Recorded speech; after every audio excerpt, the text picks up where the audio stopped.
आजची गोष्ट आहे। एक राज्यामध्ये मंगरू नावाचा एक माणूस राहायचा। मंगरू खूप मोठा साहुकार होता। तो पैशांनी जेवढा जास्त श्रीमंत होता, मनापासून तेवढाच गरीब। तो जे पण पैसे उधार द्यायचा त्याच्यावर खूप जास्त व्याज घ्यायचा आणि गरिबांचं धन नाहीतर जमीन त्यांच्याकडून हडपून घ्यायचा। आज त्याच्याकडे हिमांशू काही पैसे उधार घेण्यासाठी आला होता।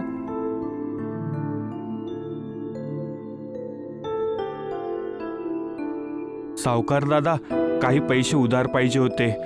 बहिणीचं लग्न होणार आहे ना, व्याज 50% असेल। स्वतःचं घर आणि जमीन इथं गिरवी ठेवून ठेव। 50%? एवढं व्याज मी कुठून देणार तुम्हाला? हे तर खूपच जास्त आहे। तुम्ही व्याज थोडं कमी करा। नाही, पैसे जर पाहिजे असतील तर व्याज दे आणि जमीन गिरवी ठेव, नाहीतर जा, माझ्याकडे एवढा टाइम नाहीये। हिमांशू नाराज होऊन तिथून निघून गेला आणि सरळ मंत्री विभूषणच्या घरी गेला। मंत्री विभूषण खूप जास्त उदार माणूस होता। हिमांशू मंत्रीजीकडून मदत मागण्यासाठी त्यांच्या भवनवर आला होता। प्रणाम मंत्रीजी। प्रणाम। खूप काळजीमध्ये दिसत आहेस, सांग काय झालं? मंत्रीजी, माझ्यावरती खूप मोठं संकट आलं आहे। पुढच्या महिन्यात बहिणीचं लग्न होणार आहे आणि माझ्याकडे लग्नासाठी अजून पैसे जमा नाही झालेत। सावकाराकडे गेलो तर त्यांनी 50% व्याज सांगितलं आणि जमीन आणि घर पण गिरवी ठेवायला सांगितलं। 50%? हे तर खरोखर लूटमार झाली आहे। तू काळजी नको करू, मी महाराजांशी बोलून उद्या सकाळी तुझ्या घरी पैसे पाठवल आणि जे तुला वापस द्यायची पण गरज नाही पडणार। तुमचा धन्यवाद, खूप खूप धन्यवाद। आता जा, बिना काळजीनं लग्नाची तयारी कर। हिमांशू तिथून खुश होऊन निघून गेला। विभूषण एक खूप जास्त चांगला माणूस होता आणि त्याला मंगरूसारखे लोक अजिबात नाही आवडायचे। विभूषणाच्या मनामध्ये एक खूपच चांगली योजना आली आणि तो हसायला लागला। विभूषण सरळ मंगरूच्या घरी निघून गेला। या मंत्रीजी, सांगा कोणत्या कामाने येणं झालं माझ्याकडे? ते सावकारजी, 2 भांडे पाहिजे होते। आज आमच्या घरी जेवणाचा कार्यक्रम आहे, तर काही भांडे कमी पडले आहेत। ठीक आहे, 5 सोन्याचे कॉईन लागतील। मी बिना किरायाचं काही सामान देत नाही आणि हे भांडे 2 दिवसात जर नाही आले तर किराया डबल होईल आणि प्रत्येक दुसऱ्या दिवशी वाढत जाईल, जशी तुमची इच्छा। विभूषण मंगरूचं लालच बघून चकित राहिला, पण त्याने त्याला काहीच नाही बोललं। भांड्यांचं भाडं चुकवलं आणि तो तिथून निघून गेला। 2 दिवस गेले होते आणि विभूषण त्या भांड्यांना आता परत देण्यासाठी आला होता। तर त्याचबरोबर त्याच्यासारखेच दिसणारे 2 छोटी भांडी पण घेऊन आले होते। तुम्ही जे 2 मोठे भांडे दिले आहेत, त्या भांड्यांनी 2 मुलं दिली आहेत, हे पण तुम्ही ठेवा। भांड्यांनी मुलं दिले आहेत? हो, ते पण 2। हे बघा। मंगरू पहिला तरी हैराण झाला, मग त्याने हसत दोन्ही भांडी ठेवून घेतली। ठीक आहे, तुमचे खूप धन्यवाद। हो, मी आता येतो। असं बोलून विभूषण तिथून निघून गेला। खूपच मूर्ख दिसत आहे हा तर, जो की 2 भांडे पण एक्स्ट्रा देत आहे। खरं तर भांड्याचे कुठं मुलं होतात का? मंगरूने विचार केला की त्याने मंत्रीला ठगायच्या शिवायच ठगलं आणि तो खूप आनंदात आला। काही वेळ निघून गेला होता आणि ही गोष्ट राजाच्या कानावर पडली। त्यांनी ह्याचा भेद जाणण्यासाठी आपल्या मंत्रीला आपल्या कक्षमध्ये बोलवलं। विभूषण, मी हे काय ऐकत आहे? हे भांड्याचा काय किस्सा आहे? मी तर तुला खूप हुशार समजत होतो। नाही महाराज, हा तर माझा पहिला डाव आहे, दुसरा डाव तर बाकी आहे। अच्छा, मला पण सांग काय आहे दुसरा डाव? ते तर तुम्ही स्वतः पहा महाराज। ऐकण्यापेक्षा आनंद तुम्हाला पाहण्यामध्ये येईल। ठीक आहे, वाट पाहत आहे तुझ्या डावाची। शेवटी या सावकारांनी केलं काय आहे? जेव्हा मी तुमच्याकडे एका मुलीच्या लग्नासाठी पैसे घ्यायला आलो होतो, त्या दिवशी मला असं कळालं की हा सावकार लोकांकडून खूप जास्त व्याज घेऊन लोकांना लुटत आहे। अच्छा, तर ही गोष्ट आहे? हो महाराज, मला आता आज्ञा द्या, दुसऱ्या डावाचा वेळ झाला आहे। ठीक आहे, जा, लवकरच भेटायला ये परत। हो महाराज। असं बोलून विभूषण तिथून सरळ मंगरूच्या घरी परत भांडी मागण्यासाठी गेला. नमस्कार सावकारजी, ह्यावेळेस पण मला काही भांडे पाहिजे आहेत. यावेळेस मी मोठं जेवण ठेवलं आहे. ह्यावेळेसाठी खूप जास्त तयारी करायची आहे. अरे वा, तुम्हाला भांडे पाहिजेत. तुम्हाला भांडे देऊन तर मला खूप जास्त खुशी होईल. खरं तर तुमच्यासारखे इमानदार माणसं आजकाल कुठे भेटतात.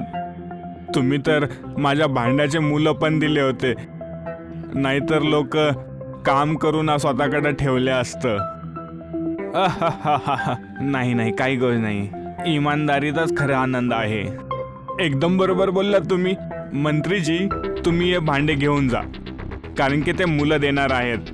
मला पक्क माहीत आहे जेव्हा तुम्ही 2 दिवसांनी यांना वापस घेऊन येताल तर मुलं पण यांच्यासोबत असतील. काय खरंच? हे तर खूप आनंदाची गोष्ट आहे. मी खरंच तुम्हाला 2 दिवसांनी यांना वापस करेल आणि यांचा खास ख्याल ठेवल. अच्छा, आता मी येतो. जसंच विभूषण बैलगाडीमध्ये भांडी ठेवायला लागला, मंगरूने आवाज लावली. अरे मंत्रीजी, याच्या 20 सोन्याच्या मुद्रा झाल्या, ते तर द्या. क्षमा करा सावकारजी, माझ्या लक्षातून निघालं होतं. हे घ्या. विभूषणने 10 स्वर्णाची मुद्रा दिली आणि दोन्ही मोठी भांडी घेऊन तिथून निघून गेला.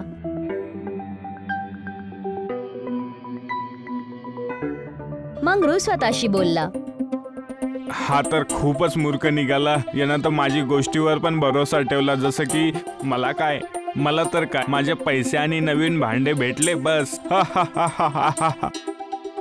मंगरू खूप जोरात हसला, पण त्याला हे माहित नव्हतं की त्याने आपल्याच लालच्या बसवलेल्या जाळमध्ये फसणार आहे. 2 दिवस झाले होते आणि मंगरू आपल्या घरामध्ये बसून त्यांची वाट बघायला लागला. हा मंत्री आतापर्यंत आला का नाहीये? आज आला तर खूप चांगलं होईल, आणि नाही आला तरी पण काय, दंडाचे पैसे तर मलाच भेटणार आहेत. बघताच बघता 1 आठवडा निघून गेला होता, पण विभूषण भांडी देण्यासाठी नाही आला. आता मंगरूला चैन पडत नव्हतं आणि तो विभूषणच्या घरी निघून गेला. ओह, तुम्ही आलात? मंत्रीजी, तुम्ही आतापर्यंत माझे भांडे वापस नाही केलेत. कुठं आहेत माझे भांडे आणि त्यांचे मुलं? हो, त्याच गोष्टीवर मला तुमच्याशी बोलायचं होतं. माझ्याकडे खूपच वाईट बातमी आहे. म्हणजे कसली वाईट बातमी? तुमचे सगळे भांडे मुलं देताना मृत्यू झाला. आता मी त्यांना तुम्हाला वापस नाही करू शकत. विभूषण खूपच दुःखामध्ये बोलला, पण मंगरूच्या रागाचा पारा खूप जास्त वाढला होता. हे काय बोलत आहात तुम्ही? भांडे कुठं मुलं पैदा करतात का? असं कधी ऐकलंय का? हो, नक्कीच ऐकलं आणि पाहिलं पण आहे. कुठं पाहिलं आहे? तुमच्याच तोंडातून ऐकलं होतं. तुम्ही विसरलात की तुम्ही माझ्याकडून कसं भांड्याचे मुलं घेतले होते? आणि जेव्हा मी भांडे घ्यायला आलो तेव्हा तुम्ही बोललात की तुमचे भांडे मुलं देणार आहेत, तर तुम्ही सांगितलं मी त्यांची काळजी घ्यायला. शांत बसा, माझ्यासोबत बकवास नका करू आणि माझे भांडे वापस करा. काय बोलत आहात तुम्ही? जे मेले आहेत त्यांना वापस कसं करू मी? चल माझ्यासोबत, याचा फैसला आता महाराज करतील. मी तुम्हाला सोडणार नाही मंत्री. हो, मी कधी नाही बोललो आहे येण्यासाठी. चला आजच याचा फैसला करूयात. आता त्यांची तू मैं झगड्यामध्ये बदलली होती आणि मामला महाराजांपर्यंत पोचला होता. दोघांना त्यांच्या कक्षमध्ये बोलवलं गेलं. 2 सैनिक राजाबरोबर उभे होते आणि राजा आपल्या कक्षमध्ये बसलेला होता. महाराज आतून खूप जास्त खुश होते, कारण त्यांच्या मंत्रीने काहीतरी नवीन खेळ रचला होता. सांगा, तुमच्या दोघांचा काय मामला आहे जे तुमच्या दोघांना इथपर्यंत यावं लागलं? महाराज, आता काही दिवसापूर्वी मी यांना भांडे दिले होते. यांच्या घरी जेवणाचा कार्यक्रम होता. मी आता जेव्हा यांना बर्तन दिले होते, आता हे वापस द्यायचं नाव घेत नाहीयेत. अच्छा, ह्यावर तुला काय बोलायचं आहे विभूषण? महाराज, मी यांना सांगितलं की यांचे भांडे मुलं देताना त्यांचा मृत्यू झाला, तर मी त्यांना कसं वापस करेल? आणि हे माझं ऐकतच नाहीयेत, फक्त स्वतःचा रागच दाखवत आहेत. मला तर वाटत आहे की यांना यांच्या भांड्याशी प्रेमच नव्हतं. अरे भैया, काय बोलत आहात तुम्ही? मुलं माणसाचे होत असतात, भांड्यांचे नाही. आणि भांडे जर मुलं देऊच नाही शकत तर ते मुलं देताना मरतील कसे? हे काय बोलत आहात तुम्ही? आत्ताच काही दिवसापूर्वी जेव्हा मी तुम्हाला 2 भांड्याचे मुलं दिले होते तेव्हा तुम्ही विना प्रश्न विचारता वापस घेतले होते आणि त्याच दिवशी बोलला होतात तुमचे भांडे मुलं देणार आहात, त्यांची खास काळजी घ्या. तर मी त्यांची खास काळजी घेऊ. सावकार, हे पण होते वेळेस मी ऐकलं होतं.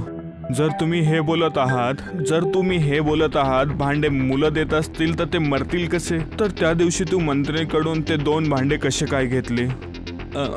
मी ते एवढंच नाही, मी एवढं पण ऐकलं आहे की तू लोकांना खूप जास्त व्याजावर पैसे देतात. राज्यामध्ये व्याजाने पैसे द्यायचा पण एक नियम आहे, पण काही लोक त्यांच्या मजबुरीचा फायदा उठून पैसे कमवतात. क्षमा करा महाराज. क्षमा नाही, दंड भेटेल. सावकाराला 1 महिन्यासाठी काळ्या कोठडीत टाकून द्या. मंगरू आपल्याच लालचच्या जाळमध्ये फसला होता आणि विभूषणने मंगरूला असा सबक शिकवला की आता तो कुणाला पण लुटण्याचा प्रयत्नही नाही करणार. खूपच चांगला डाव होता विभूषण. तुमचे धन्यवाद महाराज.